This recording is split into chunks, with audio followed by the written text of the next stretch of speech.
You ask Tiger to calculate. This deals with linear inequalities with one unknown. The final result is x greater than 3. Let's solve it step by step.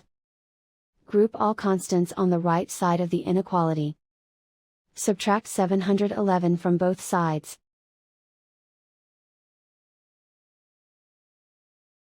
Simplify the arithmetic.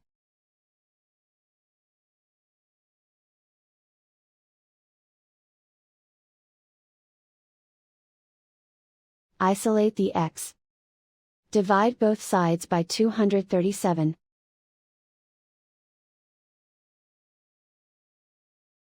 Simplify the fraction.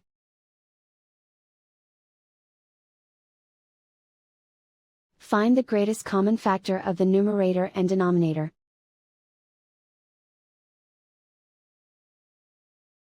Factor out and cancel the greatest common factor.